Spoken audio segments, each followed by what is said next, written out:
Beaucoup ne sont pas prêts à honorer leur divinité.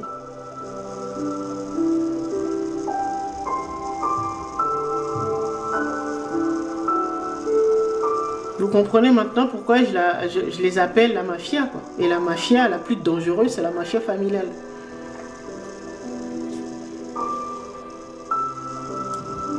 Tout le monde vous dira la même chose. Tous ceux qui ont emprunté le chemin, qui ont commencé à s'éveiller à leur âme, le chemin spirituel, ils vous diront tous la même chose. Coupez avec les relations toxiques, même si ce sont des personnes proches. Parce que c'est là-bas que vous récupérez votre énergie. Sinon, vous ne pourrez pas avancer. Vous allez patiner. Des problèmes à ne pas en finir.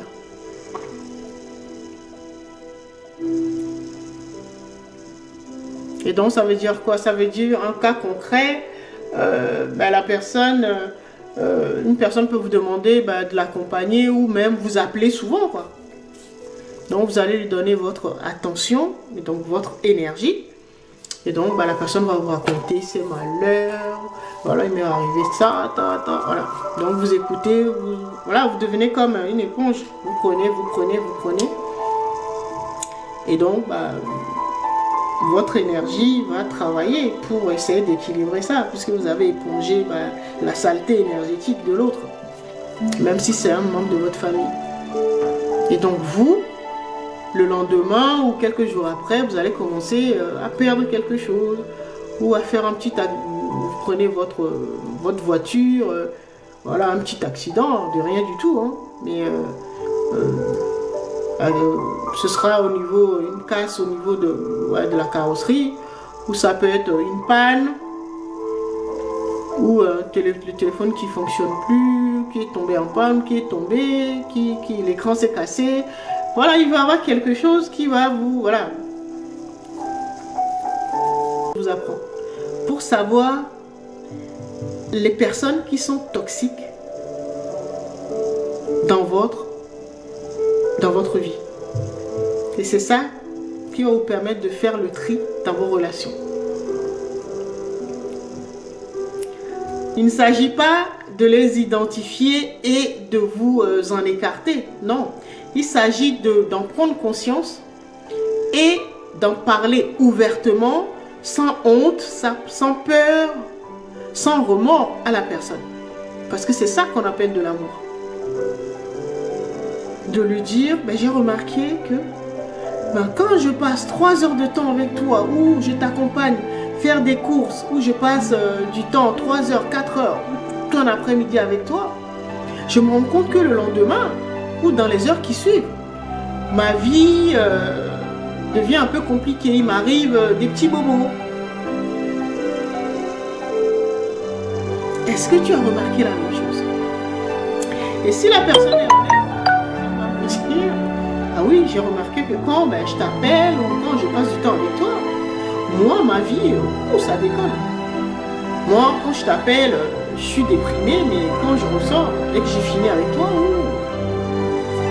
ma vibration monte en flèche. Et si la personne vous aime et est honnête, va vous dire, ok, il faut qu'on équilibre ça.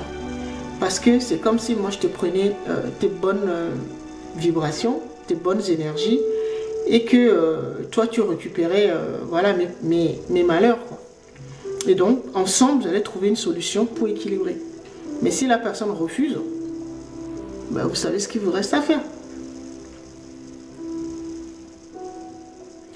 Je dis que c'est compliqué, surtout pour nous, personnes africaines ou d'origine africaine. C'est compliqué parce que la culture nous apprend à nous donner la priorité aux membres de notre famille, pas à nous.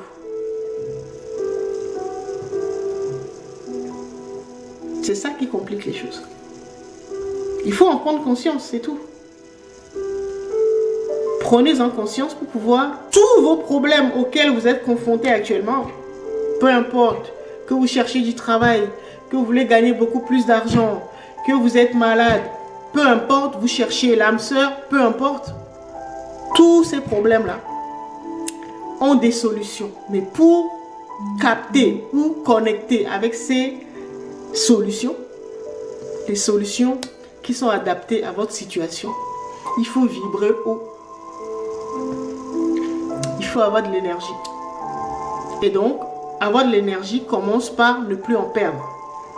Et ne plus en perdre, c'est identifier les personnes autour de vous qui vous font perdre de l'énergie, qui vous vampirisent. Et je le répète, c'est pas de l'égoïsme.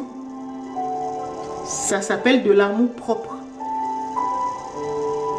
Et c'est de l'amour également pour l'autre. Peut-être l'autre n'en a pas conscience. Et je vous dis, si la personne refuse, ça veut dire que c'est une personne qui ne vous aime pas. Peu importe, que ce soit votre père, votre mère, vos frères et sœurs, ça veut dire que la personne ne vous aime pas. Alors, si vous acceptez de vous sacrifier en vous prenant pour Jésus et de trimer toute votre vie et arriver à la fin de votre vie, avoir des frustrations, et comme ça, ça va alourdir encore le karma que vous allez transmettre à vos descendants, à vous. C'est un choix que chacun doit faire en conscience. Moi, je ne critique pas, je vous dis, voilà le schéma. Vous faites comme vous voulez. Si vous voulez avancer, vous devez rompre ou corriger ou équilibrer les relations toxiques. Et pour pouvoir les identifier, vous devez faire l'exercice que je vous ai donné tout à l'heure. Identifier les personnes qui vous font perdre de l'énergie. Et je vous dis, 90% se trouve dans votre cercle familial. Ou vos amis. C'est très simple. Regardez la personne avec qui vous passez le plus de temps. Si vous vous aimez, vous ferez ce choix. Parce que regardez, soyez honnête, regardez jusqu'à maintenant. Vous avez fait ça toute votre vie. Vous êtes sacrifié pour les autres.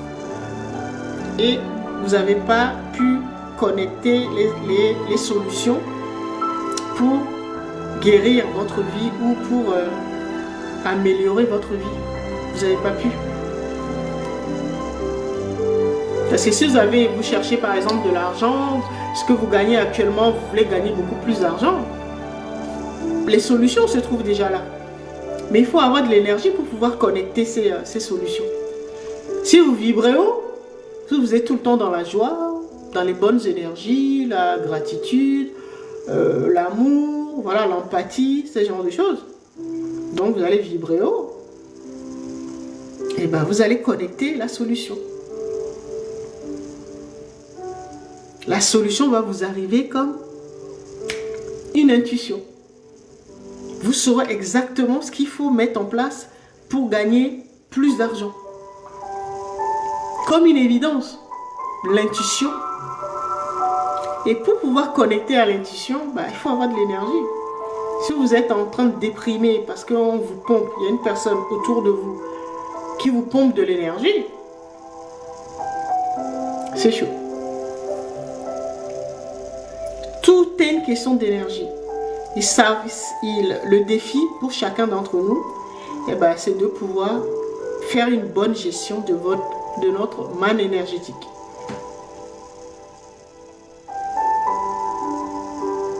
Et ça, c'est des choses difficiles à faire quand on est encore dans la culpabilité. Voilà, tout ça, la culpabilité, c'est des émotions négatives. On a peur, on se dit non, ça se fait pas, l'autre ne m'aimera plus, si je lui dis ça. Et là, le cercle vicieux continue.